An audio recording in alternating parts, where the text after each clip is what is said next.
구독, 좋아요, 알림 설정까지 부탁드려요. 안녕하세요, 찐테크TV입니다. 얼마 전 있었던 소식이죠. 반도체 품귀 현상으로 인해 자동차 업계가 타격을 받았다는 소식이 들려왔습니다.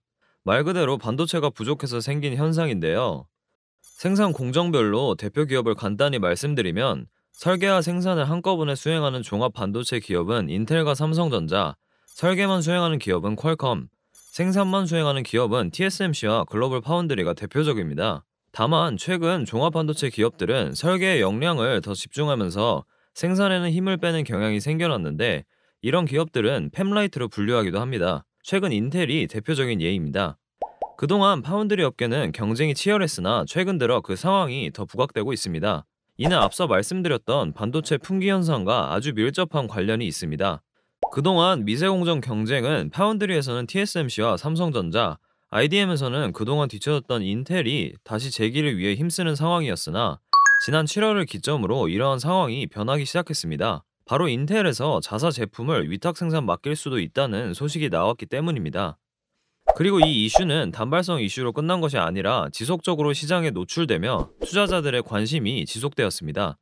그러나 인텔은 21년 1월 12일 20년 4분기 실적 컨퍼런스 콜에서 시장에 알려졌던 CPU 아웃소싱 계획 공유는 차기 CEO인 팻 겔싱어 취임 이후로 연기했습니다. 트렌드포스의 집계에 따르면 20년 4분기 예상 매출 기준 점유율 1위는 대만의 TSMC, 2위는 우리나라의 삼성전자였으며 3위는 대만의 UMC, 4위는 미국의 글로벌 파운드리, 5위는 중국의 SMIC가 차지한 것으로 나타났습니다. 표에서 보시듯 상위 5개 업체와 하위 업체 간의 격차가 상당하므로 이 5개 기업이 파운드리 분야의 메인 플레이어라 볼 수 있습니다.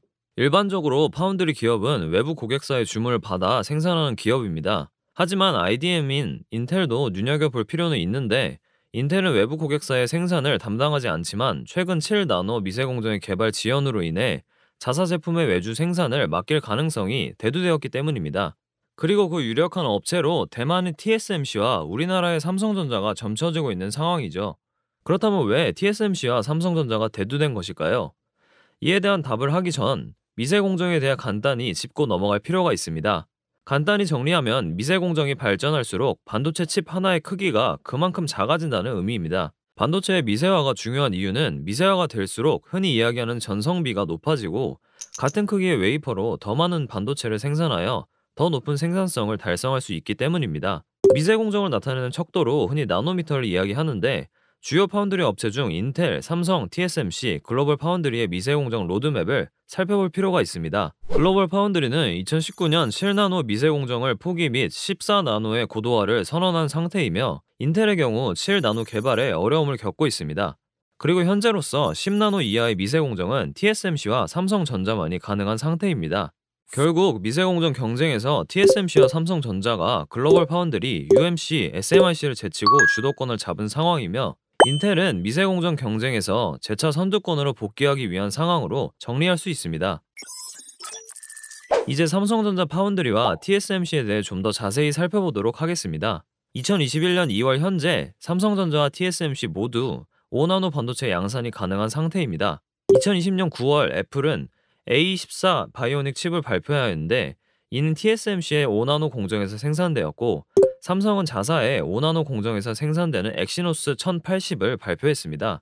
아직 속단하기는 이르나 시장의 평가는 3나노미터 개발에서는 삼성전자가 소폭 우위를, 2나노미터 개발에서는 TSMC가 앞서 나가는 것으로 평가하고 있습니다. 하지만 최근 중국 매체인 기즈차이나는 지난 1월 3일 3나노미터에서 핀팻을 선택한 TSMC와 GAA를 채택한 삼성전자 모두 심각한 문제에 직면했으며 개발 진행을 연기할 것으로 보인다고 보도하였습니다. 결국 TSMC와 삼성전자 모두 3나노미터 개발 및 양산에 어려움을 겪고 있는 만큼 먼저 양산에 성공한 기업이 향후 경쟁 구도에서 주도권을 쥘 가능성이 높다고 볼 수 있습니다.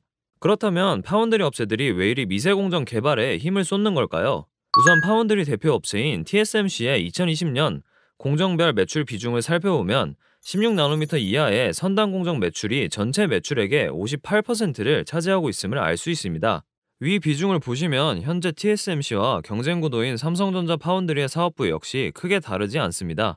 삼성전자의 케이스를 살펴보면 2020년에는 전체 웨이퍼 생산량 중 23%가, 2021년에는 전체 웨이퍼 생산량 중 30% 정도가 10나노미터 이하 제품인 것을 확인할 수 있습니다. 이 수치와 공정별 디자인 원가를 같이 고려하면 삼성전자 파운드리 역시 TSMC와 비슷한 매출 구조를 가질 것으로 추정할 수 있습니다. 선단 공정이 중요한 이유는 고객들이 부담해야 하는 디자인 원가가 미세 공정일수록 급격히 늘어나기 때문입니다. 다시 말해 공정이 더 미세해질수록 파운드리 업체의 수익성이 좋아진다는 의미입니다. 특히 현재 10나노미터는 인텔, TSMC, 삼성만이, 7나노미터 이하에서는 TSMC와 삼성만이 생산 가능한 상황이므로 사실상 두 업체의 독과점 시장으로 파운드리 업체의 영향력과 수익성이 더 좋아질 것으로 예상됩니다. 사실 파운드리 업황의 미래만 놓고 보면 TSMC나 삼성전자에 직접 투자하는 것이 상당히 매력적으로 보입니다. 하지만 2020년 들어와서 TSMC나 삼성전자 모두 급격한 주가 상승으로 인해 투자에 부담이 될 수 있는 상황이 되었습니다. 그렇다면 삼성전자나 TSMC를 직접 보유하지 않고도 파운드리에 투자할 수 있는 방법은 없을까요? 여기에 크게 두 가지 방법이 있습니다. 첫 번째는 세계 유일 EUV 노광 장비 업체인 ASML에 투자하는 방법, 두 번째는 반도체 관련 ETF에 투자하는 방법입니다. 첫 번째 방법으로는 ASML에 투자하는 방법입니다. ASML은 글로벌 유일 EUV 노광 장비를 생산하는 업체입니다. TSMC든 삼성전자든 미세 공정 발전을 위해서는 ASML의 노광 장비가 필수이다 보니 ASML 장비를 차지하기 위한 경쟁이 벌어지고 있는 상황입니다. 따라서 삼성전자와 TSMC 간의 미세 공정 개발 경쟁이 심화될수록 그 수혜는 ASML이 오롯이 가져갈 가능성이 높습니다. 이러한 상황 때문일까요? ASML의 주가 역시 TSMC나 삼성전자 못지않게 크게 상승하여 부담스러운 수준이라 볼 수 있습니다. 두 번째 방법은 반도체 관련 ETF에 투자하는 방법입니다. 미국 내 반도체 관련 ETF 중 대표 ETF로는 SOXX와 SMH가 있으며 PSI 정도도 눈여겨볼 만한 ETF입니다.